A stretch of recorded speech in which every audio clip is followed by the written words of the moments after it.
এবার ভগবান কৃষ্ণ নিজে তাকে সাজিয়ে দিলেন, সাজিয়ে দিচ্ছেন, বলে দেখো আমার রথ, আমি যেই রথে এসেছি সেই রথ তুমি নিয়ে যাও, আর আমার পোশাকটা তুমি পরে যাও, তোমাকে দেখলে তো মনে হবে আমার কথা তাদের মনে হবে। এইভাবে উদ্ধবকে সাজিয়ে দিচ্ছে সুন্দর করে। আর উদ্ধবের একটু অহংকার ছিল, গৌরব ছিল। কেন?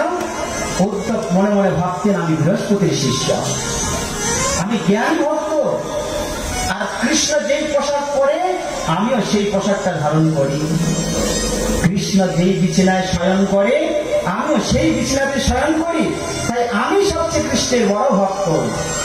এটা একটা উদ্ধবের অহংকার ছিল। কিন্তু ব্রজে গিয়ে একটু উদ্ধবকে একটু গর্বটা, এটা একটু গর্ব হওয়া স্বাভাবিক, তাই তার গর্বটাকে একটু শূন্য করতে হবে, আর উদ্ধবকে ব্রজে পাঠানোর দরকার। তাই উদ্ধবকে সাজিয়ে দিলেন, সাজিয়ে দিয়ে উদ্ধবকে বলে দিলেন কোন সময় যাবে, কোন রাস্তা দিয়ে তুমি যাবে। বলছেন যখন তুমি মথুরা থেকে বের হবে কিছুটা দূর গিয়ে যমুনা রাস্তা দিয়ে কিছুটা দূর যাবে, গিয়ে সেখানে একটি গ্রাম পড়বে, ওই গ্রামে, ওটা ব্রাহ্মণদের গ্রাম, ওই গ্রামে আমরা ভিক্ষা করে গোচারণকালে আমরা ভিক্ষা করে সেখানে ভোজন করেছিলাম, ওইখানে প্রণাম করবে, প্রণাম করে তারপর সোজা দক্ষিণ দিকে চলে যাবে নন্দীশ্বর পর্বতের কাছে। ওই নন্দীশ্বর পর্বতে সেখানে আমরা সকালকে নিয়ে সেখানে গোচারণ করেছিলাম, আমি সেখানে আমার নাম করে সেখানে প্রণাম করবে। তাই আজ বলছেন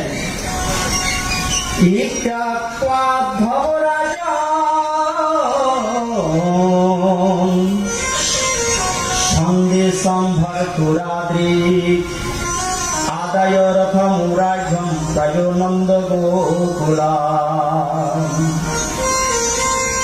উদ্ধব মহারাজ তিনি ব্রজের দিকে যাত্রা করলেন। ব্রজের দিকে যাত্রা করতে যেতে যেতে তিনি নন্দীশ্বর পর্বতের কাছে চলে গেলেন। নন্দীশ্বর পর্বত মানে যেখানে নন্দ মহারাজের বাড়ি, তার কাছাকাছি তিনি চলে গেলেন। জিজ্ঞাসা করছেন ব্রজবাসীগণকে নন্দ মহারাজের বাড়ি কোথায়? কৃষ্ণ তো আগে বলে দিয়েছেন। যুদ্ধ এই ব্রজবাসীগণ কিভাবে জীবন যাপন করছে জানো? কচ্ছপগণ যেমন যখন পুকুরে জল থাকে না, তারা কাদার তলে কোনো মতন করে জীবন ধারণ করে, এই কচ্ছপগণ ঠিক আছে ব্রজবাসীগণ তাদের চোখের জল শুকিয়ে গিয়েছে, আমার জন্য কান্না করতে করতে তারা কোনো মতন করে ওই কচ্ছপদের মতো তারা জীবন ধারণ করছে। তাই আর জিজ্ঞাসা করছে নন্দ মহারাজের বাড়ি কোথায়? সকলে বলছেন ওই যে একটা নদী দেখা যাচ্ছে, জল প্রবাহিত হচ্ছে, ওই সোজা চলে যাও, ওইটাই নন্দ মহারাজের বাড়ি। বলে এটা জল নয়, এটা নন্দ মহারাজ তাদের জলে, তাদের চোখের জলে একটা নদী হয়ে গিয়েছে, সেই রাস্তা দিয়ে চলে যাও, দেখবে তোমরা পেয়ে যাবে। তাই সেখানে গেলে যেতে নন্দ বাবার কাছে গিয়ে উপস্থিত হলেন। নন্দ বাবার কাছে গিয়ে উপস্থিত হলেন। নন্দ বাবার কাছে উপস্থিত হয়ে বাস নন্দ বাবাকে প্রণাম করলেন কৃষ্ণের নাম করে। এবার জিজ্ঞাসা করছেন নন্দ বাবা, ওপি স্মরতি না কৃষ্ণ মাতরম সুধীরম সখীম গোপালম ব্রজম চ চাত্মানম গাবো বৃন্দাবন গিরি। আচ্ছা বলো তো, কৃষ্ণ কি কখনো আমাদের কথা মনে করে? কৃষ্ণ কি কখনো আমাদের কথা বলে তোমাদের সামনে? কৃষ্ণ ভাবে নন্দ মহারাজ বলছেন, কৃষ্ণ কি কখনো এই গোবর্ধনকে স্মরণ করে?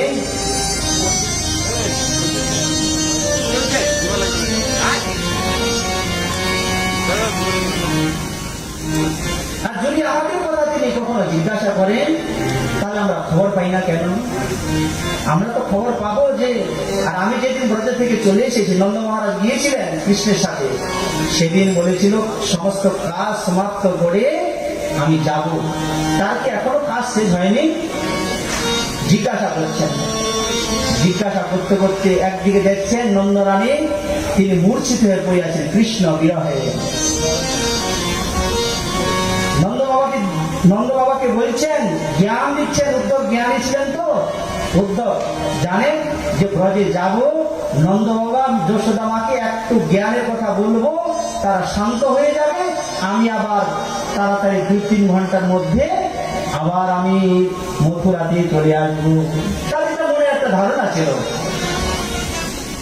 তাই আজ নন্দ বাবাকে জ্ঞানের কথা বলছেন উত্তম মহারাজ। জ্ঞানী ভক্ত ছিলেন। বলছেন, হে পিতা, কেন দুঃখ করছে শুধু কৃষ্ণের জন্য? ন মাতা ন পিতা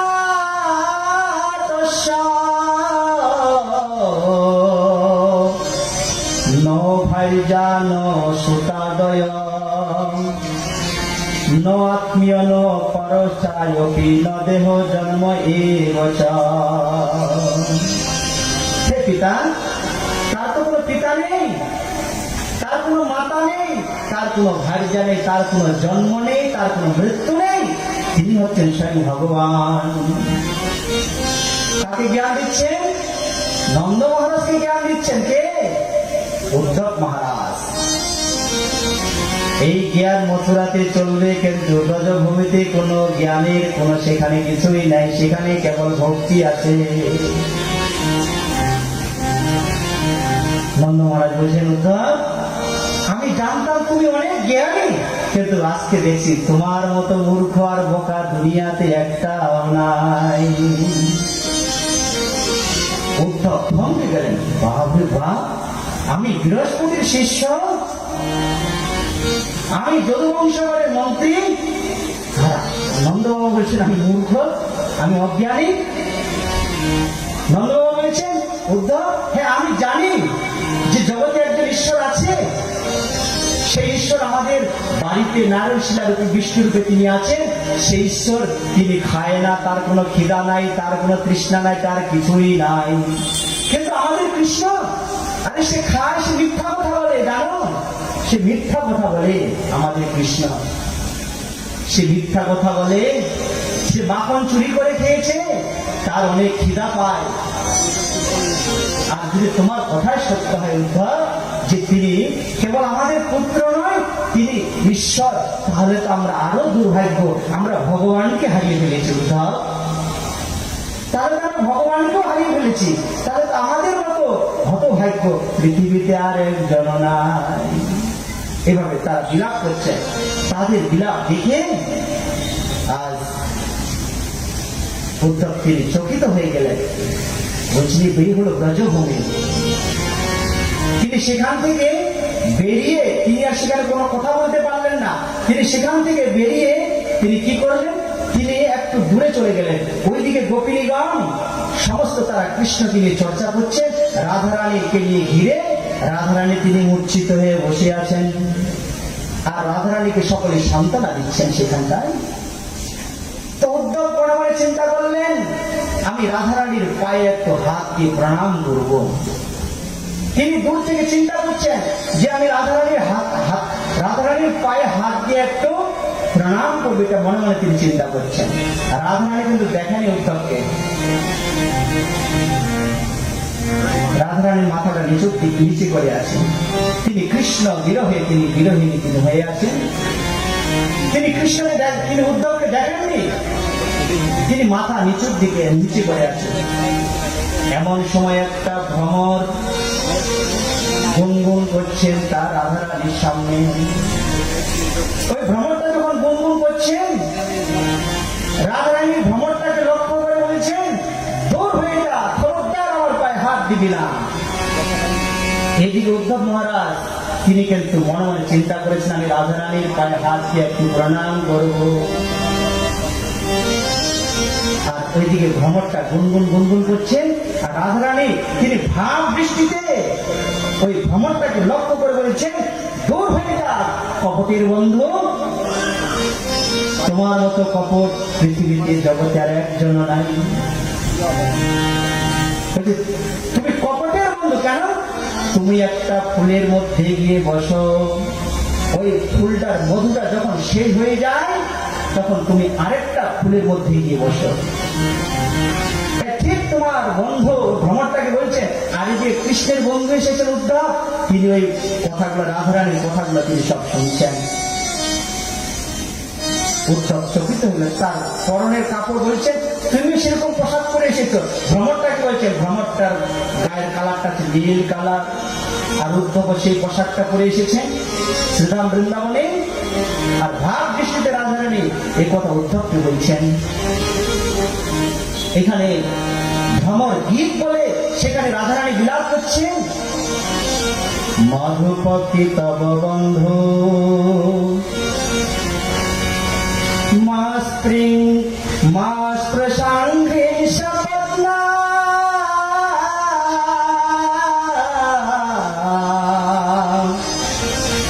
কুচ বিললিত মালা কুঙ্কুমস্মশ্রুভীর্ণঃ। মধু কিতব বন্ধু, তুমি কপটের বন্ধু। ভ্রমরটাকে বলছেন মধু কিতব, মানে ভ্রমরটাকে বলছেন মধুর আহরণ যিনি করে তাকে মধু কিতব বলে। তুমি কপটের বন্ধু মা স্পৃশাঙ্গিং সপত্না, খবরদার আমার পায়ে তুমি হাত দেবে না। কুচ বিললিত মালা কুঙ্কুমস্মশ্রুভীর্ণঃ, তোমার সমস্ত্রগুলা ঠিক ওই নীলবর্ণ ভগবানের পোশাকের মতো, তার যে ইয়েগুলো আছে পালকগুলো ঠিক কৃষ্ণের পালকের মানে নীল বর্ণ, তাই তার কৃষ্ণের সাথে তোমার মিল আছে, খবরদার আমার পায়ে হাত দিবে না। বহুত মধুপতিস্তং মানিনী সপ্রসাদম यदु सदशिविरम्यं यस्सदुतस्तमिद्रि। যাও যাও, তুমি মধুপুরীতে যাও, তোমার সখা চলে গিয়েছে মধুপুরীতে, সেখানে গিয়ে তুমি এখন মধু পান করছে, খবরদার আমার কাছে আসবে না। এইভাবে আজ ভাব দৃষ্টিতে শ্রীমতী রাধারানী ছিল যে আমার চেয়ে বড় ভক্ত মনে পৃথিবীতে আর কেউ নাই। কিন্তু এখানে তো দেখছি তারা পাগলের মতো, কৃষ্ণ পাগলের মতো তারা বলছে, তারা প্রলাপ করছে। তারা আমার গৌরহরি শ্রীমান চৈতন্য মহাপ্রভু তিনিও আজ ওই রাধার ভাবে ভাবিত হয়ে তিনিও আজকে ভ্রমর গীত বলে, হ্যাঁ, শিরাধিকার চেষ্টা যেন উদ্ধব দর্শনে, এই মতো প্রলাপ প্রভু করে রাত্রি দিনে। আজ উদ্ধব এটা দেখে তিনি চকিত হয়ে গেলেন। উদ্ধবের ইচ্ছা ছিল যে আমি ব্রজে যাব, ব্রজে গিয়ে আমি মাত্র 2-3 ঘন্টা থাকবো, তার বেশি থাকবো না। কিন্তু আজ এই সমস্ত দেখে তার আর ব্রজ ছাড়ার ইচ্ছা হচ্ছে না। কয়দিন থাকলো? 10 মাস হয়ে যাচ্ছে। গিয়েছে মাত্র 1 দিনের জন্য, 10 মাস হয়ে যাচ্ছে, তিনি আর ব্রজ ছাড়তে চাচ্ছেন না। উদ্ধব ব্রজে যাবেন, ওই ব্রজবাসীগণকে তিনি মনে মনে চিন্তা করছেন, এদেরকে প্রণাম করবারও আমার যোগ্যতা নেই। এরা কৃষ্ণের জন্য, কৃষ্ণের এত বড় প্রেমিক ভক্ত, শুধু দূর থেকে আজ নন্দ মহারাজকে, ব্রজবাসীগণকে তিনি প্রণাম করছেন। বলছি না না, আমার ব্রজবাসীগণকে প্রণাম করবার যোগ্যতা নেই। তাহলে কাকে প্রণাম করছেন? বন্দে নন্দ ব্রজস্ত্রীণাম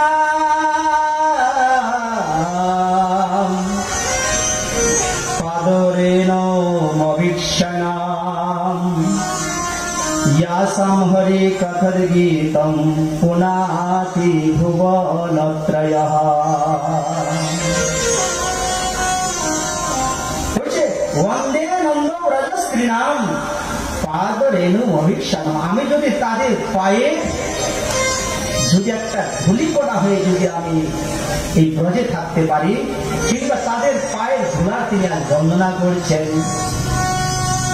এই যাদের কথা শ্রবণ করলেন, যাদের কথা শ্রবণ করলেন, পুনাতি ভুবনত্রয়ম, এই ব্রজবাসীগণের কথা শ্রবণ করলে ত্রিভুবন পবিত্র হয়ে যায়।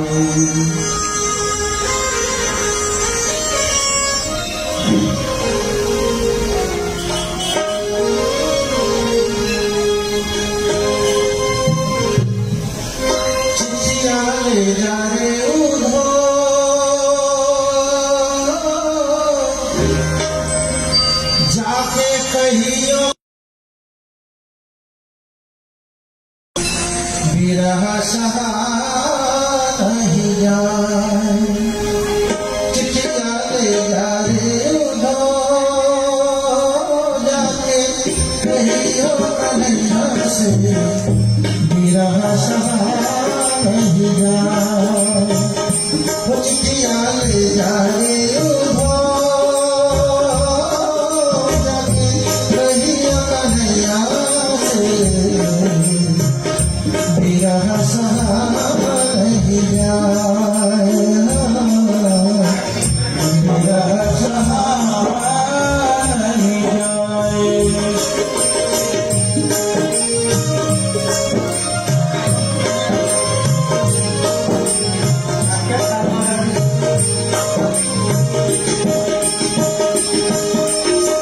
कैसी मेरी बोली मेरी आंख देखा रूठे जो कन्हैया को फिर मुड़ के न देखा रूठे जो कन्हैया फिर मुड़ के न देखा कदम के डाले पे खिल तो नहीं है फूल वृंदावन की गलियों में उड़ते नहीं है धूल चिट्ठिया ले जा रे उधो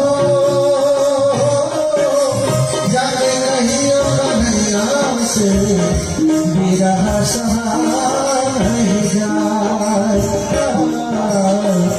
विरह सहा नहीं जाए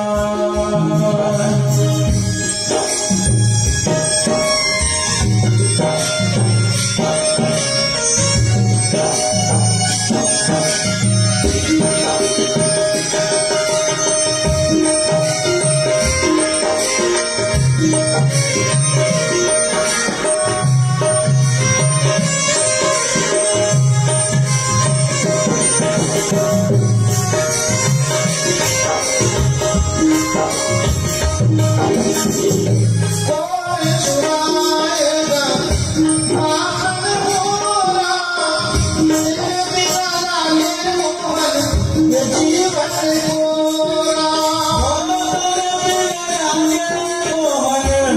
जीवन कोरा मोहन खोड़ेगा मेरी मट्टी की निकश रावण से जाने क्यों पतिया ले जा रे उधो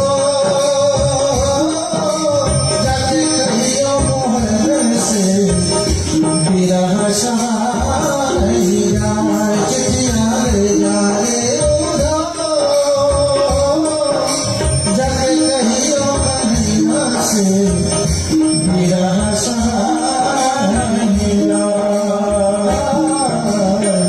विरह सहा नहीं जाए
मेरा सहारा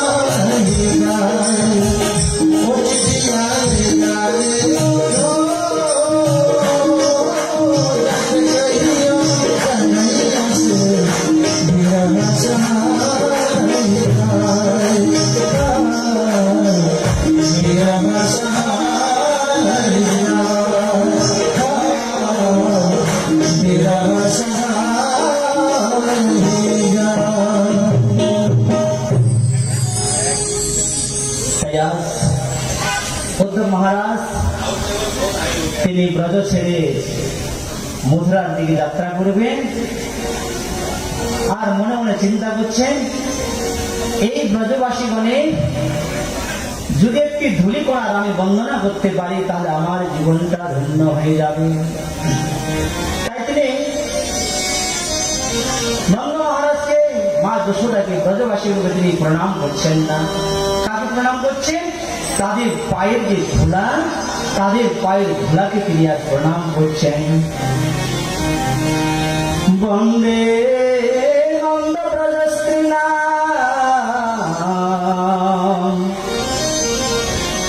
পাদরে নোমভিক্ষণম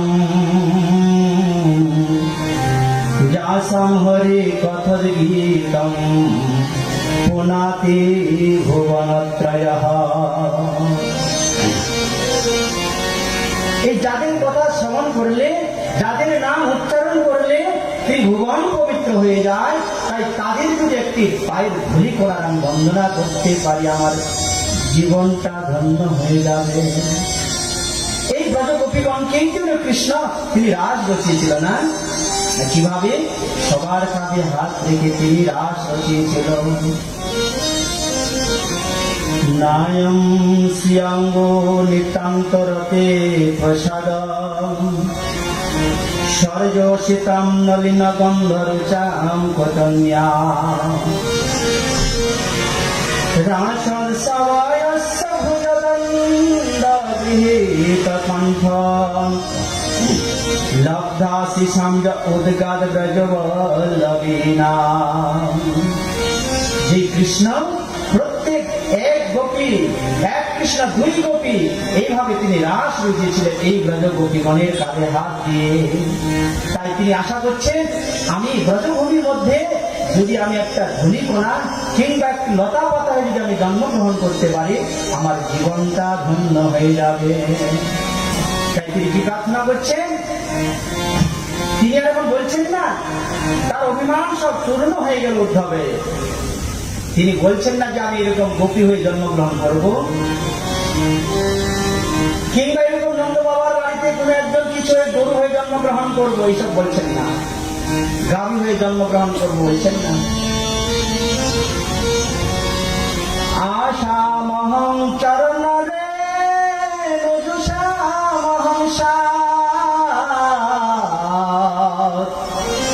বৃন্দাবনে কিমপি গুলমলত ঔষধীনা। আমি আশা করছি